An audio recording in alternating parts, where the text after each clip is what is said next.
एका गोष्टीमुळे कोणाला तरी त्रास होतो, ते म्हणजे वंशविचारक, रेस थिओरिस्ट्स ऐकणे. पण एम आय रेसिस्ट?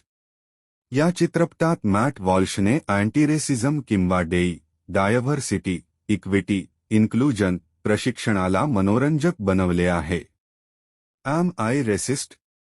हा द डेली वायरचा पहिला नाट्यमय चित्रपट आहे, जो सध्या अमेरिकेत आणि कॅनडात चित्रपटगृहांमध्ये प्रदर्शित होत आहे. हा मॅट वॉल्श आणि दिग्दर्शक जस्टिन फोकच्या लोकप्रिय माहितीपट व्हॉट इज अ वुमन चा उत्तराधिकारी आहे. चित्रपटात मॅट वॉल्श एका भेसळलेल्या वेशात, जसा तो व्हॉट इज अ वुमन मधील कॉलेज प्राध्यापकाच्या भूमिकेत दिसतो, फक्त मॅन बनसह प्रशिक्षणाचा मूर्खपणा उघड करण्यासाठी जातो. तो विविध कार्यशाळांमध्ये सहभागी होतो, शिफारस केलेली पुस्तके वाचतो, प्रमाणपत्र मिळवतो, वंशविचारक आणि सर्वसामान्य अमेरिकन लोकांशी संवाद साधतो आणि स्वतःच कार्यशाळा घेतो. हा चित्रपट व्हॉट इज अ वुमन इतका वेदनादायक नाही, पण तो तितकाच मजेदार आहे. मुद्दाम तयार केलेल्या विचित्र दृश्यांमुळे तुम्हाला अस्वस्थता वाटू शकते आणि हसूही येईल, विशेषत जेव्हा मॅट वॉल्श रॉबिन डिएंजेलोशी संवाद साधतो.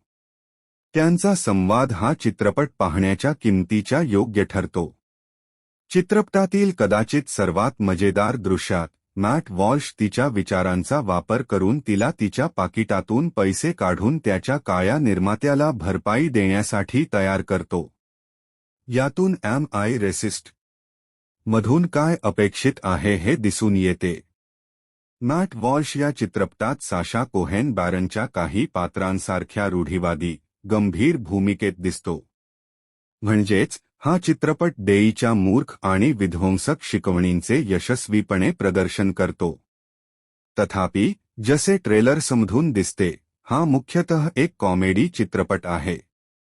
माझ्या मनात काही वेळेस चित्रपटातील काही विनोदी भागांबद्दल संमिश्र भावना होत्या. मला वाटले की या चित्रपटाच्या गंभीर संदेशाला काही प्रमाणात धोका आहे. पण जितका विचार केला, तितका मला समजला की चित्रपटाचा एक संदेश हाच आहे की वंशविचारकांना गंभीरपणे घेता त्यांच्या विचारांवर हसू आले पाहिजे. आपल्या संस्कृतीचा हा दोष आहे की आपण वंशविचारकांना हजारो डॉलर्स देतो आणि त्यांनी आपल्याला लाजवू नये, तर आपल्याने त्यांच्या शिकवणुकीसाठी त्यांना लाज आणावी. चित्रपटाने माझ्या अपेक्षेपेक्षा जास्त दिले आहे, ज्यामुळे एम आय रेसिस्ट हा व्हॉट इज अ वुमन चा वेगळा आणि योग्य उत्तराधिकारी ठरतो. शेवटचा निर्णय 3.55